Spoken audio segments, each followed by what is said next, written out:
আসসালামু আলাইকুম। ক্লাস 6 এর সুপ্রিয় শিক্ষার্থীবৃন্দ, আশা করছি প্রত্যেকেই ভীষণ ভালো আছো। লার্নিং উইথ এ প্রিয়ার আজকের ক্লাসে তোমাদেরকে স্বাগত জানাচ্ছি।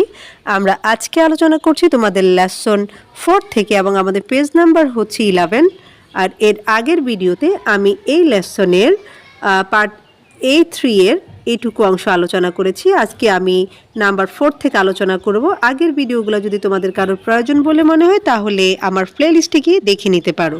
তো আজকের যে লেসন সেটার ইনস্ট্রাকশনে বলছে, Mamun and Akash are talking about Mamun's cousin Ruma. Talk মানে হচ্ছে কথা বলা, অ্যাবাউট মানে হচ্ছে সম্পর্কে। অর্থাৎ মামুন এবং আকাশ মামুনের চাচাতো বোন রুমাকে নিয়ে কথা বলছে। কাজিনের বাংলা অর্থ তোমরা চাচাতো বোন, চাচাতো ভাই, মামাতো বোন, মামাতো ভাই, খালাতো বোন, খালাতো ভাই যে কোনোটাই বলতে পারো। Listen to and practice the conversation in pairs. Listen to মানে হচ্ছে শোনো, প্র্যাকটিস মানে হচ্ছে অনুশীলন করা, কনভারসেশন মানে সংলাপ বা কথোপকথন, পেয়ার মানে হচ্ছে জোড়া। অর্থাৎ জোড়ায় জোড়ায় বা দুজন দুজন করে তোমরা কি করবা, এই যে নিচে সংলাপটা আছে এই সংলাপটা শুনবা এবং অনুশীলন করবা। তো আকাশ বলছে, what does your cousin do Mamun. অর্থাৎ মামুন তোমার চাচাতো বোন কী করে। এবার আকাশ বলছে, she is an architect. Architect মানে হচ্ছে স্থপতি, অর্থাৎ তিনি একজন স্থপতি। She mostly designs offices and shopping complexes. এবং মোস্টলি মানে হচ্ছে প্রধানত, অর্থাৎ তিনি মূলত বা প্রধানত অফিস এবং শপিং কমপ্লেক্সের নকশা করেন। ডিজাইনের বাংলা অর্থ হচ্ছে নকশা। তো আমি এখানে শি এর বাংলা অর্থটা তিনি বলছি, কারণ যেহেতু উনি একজন আর্কিটেক্ট তার মানে হচ্ছে বয়সে তিনি অবশ্যই ক্লাস 6-এর স্টুডেন্ট থেকে বড়। এরপর আকাশ বলছেন, what is she doing at the moment. At the moment মানে হচ্ছে এই মুহূর্তে, অর্থাৎ এই মুহূর্তে বা এখন তিনি কি করছেন। মামুন বলছে, well at the moment she is designing something different. Different মানে হচ্ছে ভিন্ন, অর্থাৎ এই মুহূর্তে তিনি ভিন্ন কোনো একটা নকশা তৈরি করছেন। She is designing a school building on the outskirts of Dhaka. অর্থাৎ তিনি কি করছেন, ঢাকার উপকণ্ঠে একটা বিদ্যালয়ের ভবনের নকশা করছেন। ওকে, এরপর চলে যাচ্ছি হচ্ছে আমাদের নাম্বার 4-এ এবং সেখানে বলছে, Mary and her mother are sitting in their living room. Living room মানে হচ্ছে বসার ঘর, অর্থাৎ মেরি এবং তার মা তাদের বসার ঘরে বসে আছে। Mary's mother Rabeya Begum is watching TV. Watch মানে হচ্ছে দেখা, অর্থাৎ মেরির মা রাবেয়া বেগম টিভি দেখছেন। And Mary is reading a story book. এবং মেরি একটা গল্পের বই পড়ছে। They are neighbour's little boy is crying at the top of his voice. Neighbour মানে হচ্ছে প্রতিবেশী, অ্যাট দ্য টপ হচ্ছে একেবারে উচ্চ স্বরে। হ্যাঁ, at the top his voice মানে হচ্ছে একেবারে যত জোরে সম্ভব সেইভাবে সে চিৎকার করছে। অর্থাৎ তাদের প্রতিবেশীর ছোট্ট ছেলেটা খুব জোরে বা উচ্চস্বরে চিৎকার করছে। তখন রাবেয়া বলছে, দেখো অর্থাৎ তার মা রাবেয়া বলছে, আই জাস্ট ডোন্ট আন্ডারস্ট্যান্ড। আমি ঠিক বুঝতে পারছি না। That boy is screaming so much. Scream মানে হচ্ছে চিৎকার করা, অর্থাৎ ছেলেটা এত জোরে চিৎকার করছে। Maybe he is hungry. Maybe মানে হচ্ছে সম্ভবত বা হয়তো, আর হাংরি মানে হচ্ছে ক্ষুধার্ত, হয়তো বা সে ক্ষুধার্ত। তখন মেরি বলছে যে, I don't think so. Think মানে হচ্ছে মনে করা বা ভাবা, অর্থাৎ আমি সেটা মনে করি না বা আমি তেমনটা মনে করি না। Maybe he is crying for his mother. সম্ভবত সে তার মায়ের জন্যই কান্না করছে। তখন রাবেয়া বলছেন যে, why, what does she do. Why মানে কেন, হ্যাঁ, অর্থাৎ কেন, তিনি কি করেন। তখন মেরি বলছে, she works part time at the town hall library. অর্থাৎ তিনি টাউন হল লাইব্রেরিতে খণ্ডকালীন চাকরি করেন। পার্ট টাইম মানে হচ্ছে খণ্ডকালীন। এবার চলে যাচ্ছি আমি পার্ট A4-এ এবং সেখানে বলছে, listen to the conversation between Akash and Mamun and between Rabeya and Mary again. Again মানে হচ্ছে আবার, লিসেন মানে হচ্ছে শোনা, কনভারসেশন মানে হচ্ছে কথোপকথন, বিটুইন মানে হচ্ছে দুজনের মধ্যে। অর্থাৎ আকাশ, মামুন এবং মেরি ও রাবেয়ার মাঝে যে কথোপকথন বা সংলাপগুলো হয়েছে সেগুলো কি করো, আরেকবার শুনো। What difference do you find in the questions what is she doing at the moment and what does she do. Difference মানে হচ্ছে পার্থক্য, ফাইন্ড মানে হচ্ছে পাওয়া, হ্যাঁ, অ্যাট দ্য মোমেন্ট মানে হচ্ছে এই মুহূর্তে। অর্থাৎ এই যে এখানে দুটো সেন্টেন্স পড়লো, একটা হচ্ছে what is she doing at the moment, অর্থাৎ তিনি এই মুহূর্তে কী করছেন, and what does she do, এবং তিনি কী করেন। এই দুটো বাক্যের মধ্যে কি পার্থক্য তুমি খুঁজে পেয়েছো বা কি পার্থক্য আছে সেটা তোমাদেরকে খুঁজে বের করার চেষ্টা করছি।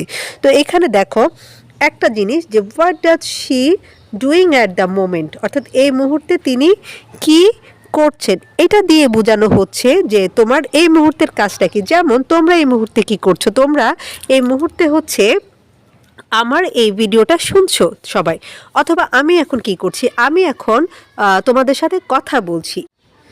কিন্তু পরের যে সেন্টেন্সটা, যে হোয়াট ডাজ শি ডু, অর্থাৎ তিনি কি করেন, এইটা দিয়ে বোঝানো হয় হচ্ছে তার পেশা কি। হ্যাঁ, যেমন তোমরা যদি আমাকে প্রশ্ন করো যে আমি কি করি, তাহলে আমি পেশাগত জীবনে একজন শিক্ষক, শিক্ষকতা হচ্ছে আমার পেশা।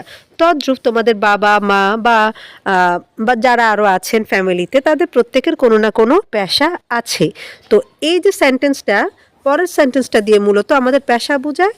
অর্থাৎ যেমন হতে পারে আমার বাবা বা তোমাদের বাবা হয়তো কেউ ব্যাংকার, হ্যাঁ, কেউ হচ্ছেন ডাক্তার, কেউ ইঞ্জিনিয়ার, কেউ টিচার, হ্যাঁ, কেউ ব্যবসায়ী, এক একজনের এক একটা পেশা হতে পারে। হ্যাঁ, আবার এই মুহূর্তে কি হচ্ছে, এই মুহূর্তে হয়তো বা তোমার বাবা বা তোমার মা বা অন্য কেউ হয়তো টিভি দেখছেন, হয়তো রান্না করছেন, হয়তো ঘরের কাজ করছেন। ওকে, তো দুটা দিয়ে দুটা জিনিস বোঝায়। তো আনসারটা তোমরা লিখবা হচ্ছে ঠিক এইভাবে, what is she doing at the moment, অর্থাৎ সে এখন কি করছে বা এই মুহূর্তে তিনি কি করছেন, refers to her activities at that moment. Refer মানে হচ্ছে বুঝায়, অ্যাক্টিভিটি মানে হচ্ছে কর্মকাণ্ড, অর্থাৎ এই মুহূর্তে তার কি কাজ বা তার কি কর্মকাণ্ড সেটাকে বুঝায় বা সেটাকে নির্দেশ করে। But what does she do refers to her profession. Profession মানে হচ্ছে পেশা, অর্থাৎ হোয়াট ডাজ শি ডু, তিনি কি করেন, এই বাক্যটা দিয়ে তার পেশাকে বোঝায়। অর্থাৎ প্রথম যে বাক্যটা, এটা দিয়ে তিনি এই মুহূর্তে কি করছেন সেই বিষয়টাকে বোঝায়, আর দ্বিতীয় যে বাক্যটা সেটা দিয়ে তার পেশাকে বোঝায়। তো এইভাবে করে তোমরা তোমাদের আনসারটা দিতে পারো। এখন পেজ নাম্বার 12 ল্যাঙ্গুয়েজ ফোকাসে চলে যাচ্ছি, এবং সেখানে বলছে যে notice that sometimes the answer to where do you come from or where are you from is the name of the country one belongs to. Notice মানে হচ্ছে খেয়াল করা বা লক্ষ্য করা, অর্থাৎ তোমরা খেয়াল করে থাকবে বা লক্ষ্য করবে যে এই যে সেন্টেন্সটা দিয়েছে where do you come from, অর্থাৎ আপনি কোথা থেকে এসেছেন, or মানে অথবা where are you from, অথবা আপনি কোথা থেকে এসেছেন। এই যে দুটো সেন্টেন্স রয়েছে, এই বা দুটো প্রশ্ন করা হচ্ছে, এই প্রশ্নগুলা দিয়ে বোঝানো হচ্ছে যে তিনি কোন দেশের নাগরিক, সে দেশের নাম, এই জিনিসটা এখানে বোঝানো হচ্ছে।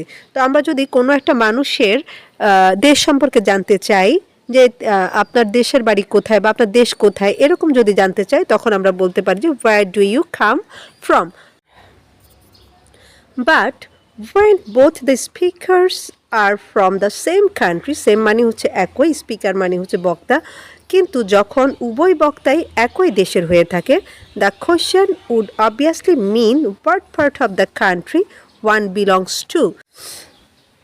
অর্থাৎ যে এটা স্পষ্টভাবে বোঝায় যে তারা দেশের কোন অংশে থাকে। তো তার মানে হচ্ছে এই যে আমরা এখানে দুটো সেন্টেন্স দেখলাম, where do you come from or where are you from, এই দুটো সেন্টেন্স দিয়ে আমরা যখন একজন বিদেশিকে প্রশ্ন করব, তার মানে বোঝাবে হচ্ছে তিনি কোন দেশের নাগরিক। হ্যাঁ, তিনি কোথা থেকে এসেছেন, মানে তিনি হতে পারেন একজন ব্রিটিশ, তিনি হতে পারেন আমেরিকান, তিনি হতে পারেন পাকিস্তানি, তিনি হতে পারেন ইন্ডিয়ান, এরকম যে কোনো একটা দেশের হতে পারে। আর যখন নিজের দেশের মানুষদেরকে প্রশ্ন করবা এরকম, তখন বোঝাবে হচ্ছে তোমরা দেশের কোন কোন জেলা থেকে এসেছো। তো এই ক্ষেত্রে আমি যদি তোমাদেরকে প্রশ্ন করি যে তোমরা কে কোথা থেকে আমার ভিডিওটা দেখছো, সেই ক্ষেত্রে তোমরা কমেন্টে লিখবে হচ্ছে তোমাদের নিজ নিজ জেলার নাম, যে আমি ঢাকা থেকে দেখছি, আমি চিটাগং থেকে দেখছি, আমি পটুয়াখালী থেকে, আমি কুমিল্লা থেকে, এরকম করে করে তোমরা লিখবে, কেমন। আর যদি আমি অন্য কোনো বিদেশি নাগরিককে জিজ্ঞেস করি, তাহলে তারা লিখবে হচ্ছে তাদের দেশের নাম। তো আশা করছি তোমরা এই যে পার্থক্যটা সেটা বুঝতে পেরেছো। তো পরের অংশে এবার দেখো, পরের অংশে বলছে যে notice the difference between what do you do and what are you doing. অর্থাৎ এই যে দুটো sentence, what do you do অর্থাৎ তুমি কি করো, আর হোয়াট আর ইউ ডুইং যে তুমি কি করছো, এই যে দুটো বাক্য রয়েছে এই বাক্যগুলোর মধ্যে পার্থক্যটা লক্ষ্য করো। এখানে দেখো, what do you do means the same as first your profession. Profession মানে হচ্ছে পেশা, অর্থাৎ হোয়াট ডু ইউ ডু দিয়ে তোমার পেশাটাকেই বোঝায়, অর্থাৎ কে কোন পেশায় রয়েছে সেটা জিজ্ঞাসা করার জন্য আমরা হোয়াট ডু ইউ ডু জিজ্ঞেস করতে পারি, অথবা ভার্স ইউর প্রফেশন এটাও জিজ্ঞেস করতে পারি। আর বলছে যে অন দ্য আদার হ্যান্ড মানে অন্যথায় বা অপর পক্ষে, what are you doing refers to what you are doing at the moment. অর্থাৎ হোয়াট আর ইউ ডুইং তুমি কি করছো বা আপনি কি করছেন এটা দিয়ে বোঝায় যে এই মুহূর্তে আপনি কি করছেন বা তুমি কোন কাজটা এই মুহূর্তে করছো। আর something you are doing around at that time, অর্থাৎ এই যে সময়টা, এই সময়টা থেকে তুমি কি করছো এমনটা বোঝায়। তো খুব সহজ কথায় আমি একটু আগেও যেটা বললাম যে হোয়াট ডু ইউ ডু আর এই যে ফার্স্ট ইউর প্রফেশন, এই দুটো দিয়ে বোঝায় হচ্ছে একটা মানুষের পেশা কী। অর্থাৎ তুমি আমাকে প্রশ্ন করতে পারো যে আমার পেশা কী, সেক্ষেত্রে আমি যে আনসারটা দিব সেটা একরকম হবে। আবার যদি তুমি আমাকে জিজ্ঞেস করো যে হোয়াট আর ইউ ডুইং, অথবা যে what are you doing at the moment এরকম জিজ্ঞেস করো যে আমি এই মুহূর্তে কী করছি, সেই ক্ষেত্রে আমার আনসারটা আরেক রকম হবে। তো আশা করছি তোমরা পার্থক্যটা বুঝতে পেরেছো। তো এই হচ্ছে আমার টোটাল আলোচনাটা তোমাদের ভালো লেগে থাকলে বন্ধুদের সাথে শেয়ার করবা, আর যারা চ্যানেলটায় নতুন তারা চ্যানেলটাকে সাবস্ক্রাইব করবা। দেখা হচ্ছে পরের ভিডিওতে, সে পর্যন্ত সবাই ভালো থাকো, সুস্থ থাকো, আর লার্নিং উইথ এ প্রিয়ার সাথেই থাকো। আল্লাহ হাফেজ।